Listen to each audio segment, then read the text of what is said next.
I am Leanne Erickson. I am one of the 6 people who will be watching Kalia present her speech.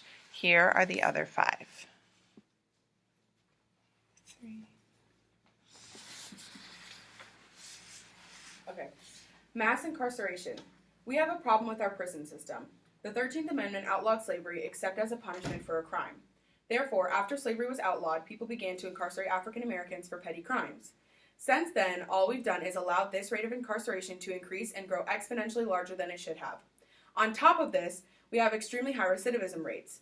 Nearly 50% of prisoners nationwide who leave jail or prison return within a 3-year period. Some states have recidivism rates as high as 70%. So, we have a high rate of incarceration and a high rate of recidivism, leading to overpopulated, understaffed, underfunded prisons, as well as a rise in private prisons where people profit off keeping prisoners in the system, again, allowing the population to remain extremely high. This problem, now known as mass incarceration, disproportionately affects Black Americans.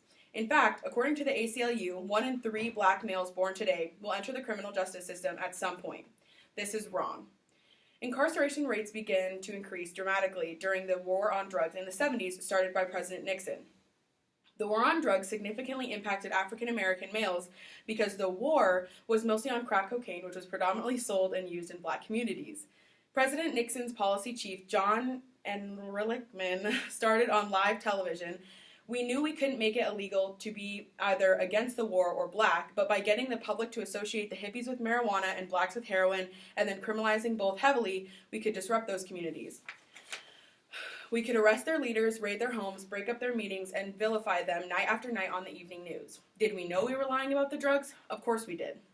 This quote just goes to show that people who made these policies were blatantly hating and criminalizing Black people.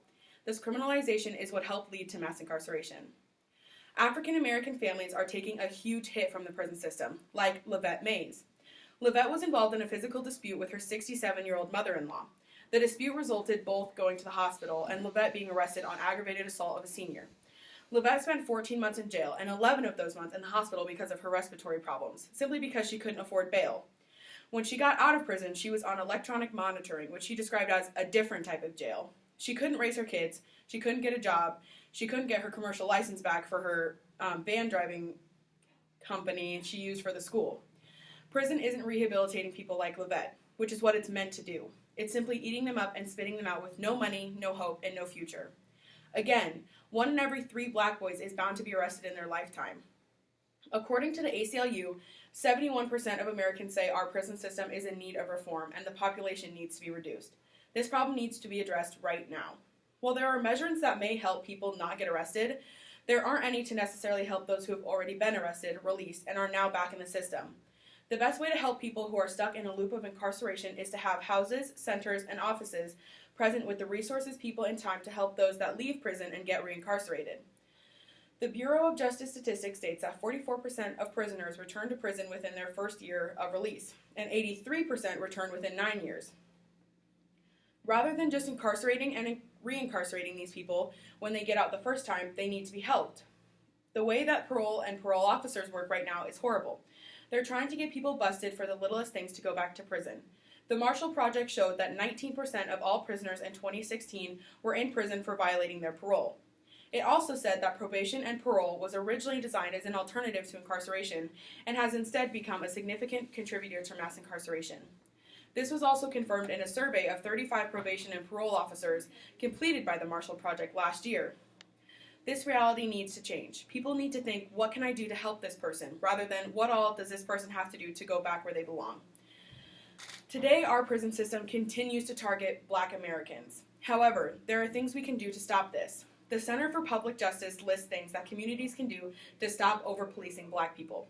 For instance, hiring and recruiting community-conscious personnel, adequately training all officers in culturally sensitivity, racial profiling, and excessive force policies, maintain diverse and effective police departments, create efficient oversight mechanisms, eliminate barriers to citizens filing complaints against police, ensure a fair and thorough investigation of accused police officers, and collect, compile, and publish relevant statistical data on police abuse. By actively doing these things, we can make sure that these community members are not being killed and incarcerated for reasons that people look different than them aren't.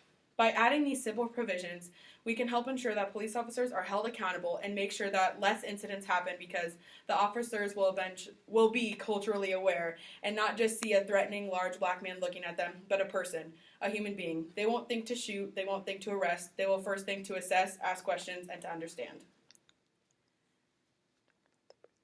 And this is the average size of a prison cell.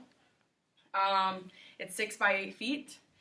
And this is what they live in every day of their life for years. And then they get out and they come back in here because once they leave the 4 concrete walls, they go back into society and they have no idea how to live. Thank you. Cut.